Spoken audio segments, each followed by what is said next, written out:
তো সুন্দর একটা বিকাল না অ্যাকচুয়ালি সন্ধ্যা হয়ে গেছে। গতকালই আমি অফিসের ফিল্ড ভিজিট থেকে ব্যাক করছি, সো আজকে অফিস ছিল না বললেই চলে, অফিসে যাওয়াও লাগে নাই। ভাবলাম যে চলেন বাইকটা একটু স্টার্ট করি এবং আপনাদের সাথে আড্ডা দেই, এই জন্যই মেইনলি ভিডিও করার উদ্দেশ্য আমার এখানেই। তো বাসার গ্যারেজ থেকে শুরু করে দিলাম ভিডিও।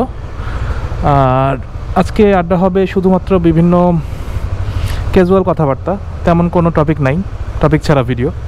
তো চলেন আজকে আড্ডা দেই, বাসা থেকে বের হই আর ইন্ট্রোটা দিয়ে নেই। Hey everyone, this is Hasan Imam Shikto with you guys. Welcome to AI Vlogs. চলুন আজকের ভিডিওটি শুরু করা যাক।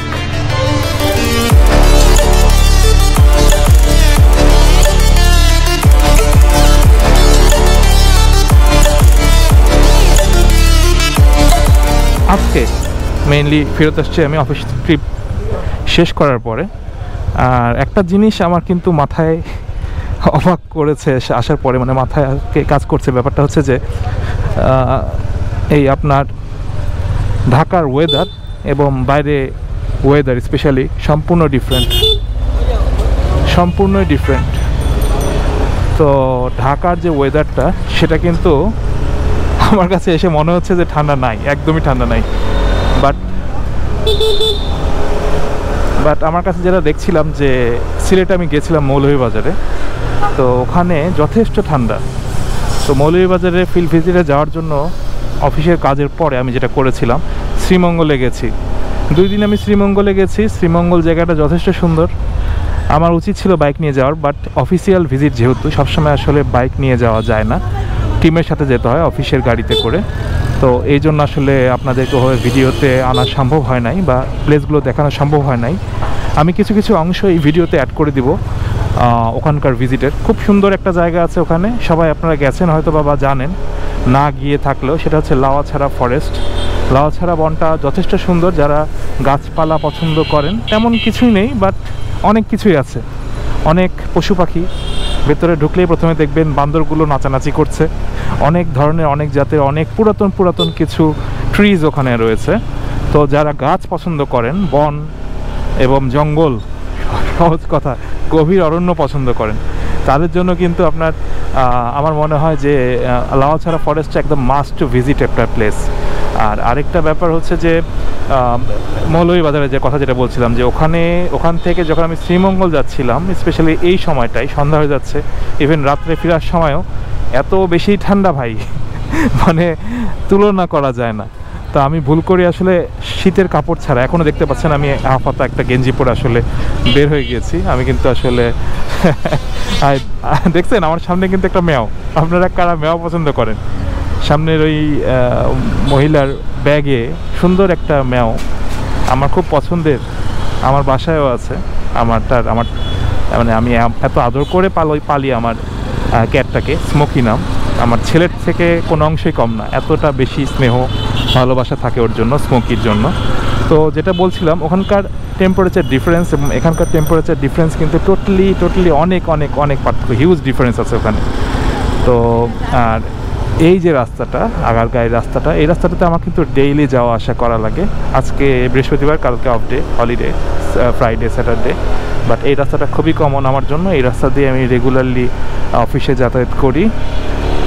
আর আসলে হ্যাঁ, ঢাকার ওয়েদার ঠান্ডা না হওয়ার মূল কারণ হচ্ছে এখানের ঘনবসতি। এখানে কিন্তু অনেক মানুষজন বসবাস করে, অনেক বেশি কার্বন ডাইঅক্সাইড এখানে এক্সক্রিশন ঘটে। দ্যাটস ওয়াই যে এখানকার যে ওয়েদার অতটাও কিন্তু ঠান্ডা হওয়ার সুযোগ পায় না। আর ঘনবসতির কারণেই আমাদের মনে হয় যে এখন কিন্তু মোটামুটি ডিসেম্বর 4-5 তারিখ, তো ঠান্ডা ভালোভাবেই পড়ে যাওয়ার কথা। হ্যাঁ, ঠান্ডা পড়ে গিয়েছে, বাট ঢাকার মধ্যে ওভাবে ঠান্ডাটা বোঝা যাচ্ছে না। আর আরও কিছু প্ল্যান আছে যেটা নেক্সট কিছু ভিডিওতে আপনাদের সাথে শেয়ার করব। সেটা হচ্ছে জিক্সার 250cc সেগুলো লঞ্চ হয়ে গিয়েছে। তো আমি প্রাইস অলরেডি দেখেছি, এখনও কিন্তু আমার ইয়েটা করা হয় নাই, মানে হচ্ছে যে আপনাদের মতামত নেওয়া হয় নাই যে জিক্সার 250 সিসি যে জিক্সারগুলো আছে এবং জিক্সার SF আছে, ওটার প্রাইস সম্ভবত বাংলাদেশে 4 লাখ এবং 4.5 লাখ জিক্সার এবং জিক্সার SF। তো আপনাদের কি মনে হয়েছে প্রাইসটা কতখানি ভালোভাবে প্রাইসিং করতে পেরেছে সুজুকি, বাংলাদেশে চলবে কি না? কাইন্ডলি কমেন্টের মাধ্যমে জানিয়ে দেবেন যে জিক্সারটা 4.5 লাখ টাকা অথবা 4 লাখ টাকায় নর্মাল জিক্সার অথবা SF 4.5 লাখ টাকায় পারচেস করা ঠিক হবে কি না, 250 সিসির বাইক যদিও, নাকি রয়্যাল এনফিল্ডটাই 350 সিসির বাইকটা কিনলে বেশি ওয়াইজ হবে? আপনাদের কি ধারণা? তো আজকে এরকম বাইকের কম্প্যারিজন করতে যাচ্ছি না, আমি জাস্ট বের হয়েছি শুধুমাত্র ওয়েদার এবং আপনাদের সাথে আড্ডা দেওয়ার জন্য।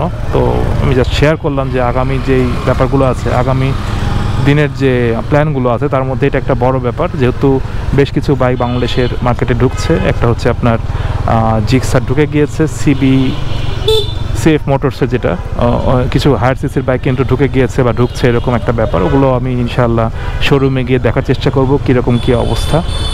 তো আর এই সেই রাস্তা খুবই পপুলার, রাত্রেবেলাও দেখা যায় যে বাইকাররা বা অন্যান্য যারা ঘুরতে আসেন এখানে এসে চা আড্ডা দেওয়ার জন্য এখানে বসেন। আমিও কিছুক্ষণ আমার ফ্রেন্ডের সাথে এখানে বসবো, পরবর্তীতে আবার আপনাদের সাথে জয়েন করছি। মজার জিনিস দেখানোর জন্য আসলে ভিডিওটা আবার অন করে ফেললাম, এখনও আসেন আমার ফ্রেন্ডরা এখানে। তো এখানে কিন্তু প্রায় আমাদের আড্ডা দেওয়া হয়, এটা আগারগাঁয়ের ঠিক IDBর পাশের রাস্তাটা। এখানে কিন্তু মজার কিছু জিনিস পাওয়া যায়, এখানে চাগুলা যথেষ্ট মজার। আর একটা ব্যাপার হচ্ছে যে এই যে এখানে পাওয়া যায়, দেখবেন যে জহিরুল টি স্টোরের গুড়ের চা, নারিকেল নাড়ু চা, আপনারা এসে টেস্ট করতে পারেন কেমন লাগে। আমার কাছে নর্মালি দুধ চাটাই ভালো লাগে এই নারকেল চাটার থেকে, বাট একটু ডিফারেন্ট আর কি। তো এই মোটামুটি অনেকক্ষণ আমরা ছিলাম ভাইদের সাথে, আমার কিছু ফ্রেন্ড ছিল, অফিসের কলিগস আর কি, সবাই ছিল এখানে। তো আমরা অনেকক্ষণ আড্ডা দিলাম। লাইক এখন কয়টা বাজে?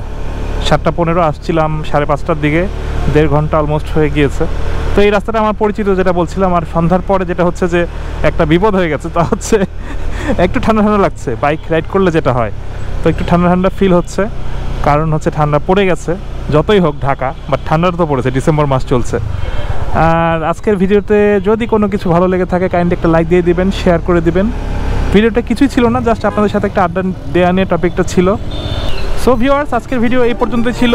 টিল দ্য নেক্সট ভিডিও, সবাই ভালো থাকবেন, সুস্থ থাকবেন এবং করতে থাকবেন চিল। Bye bye.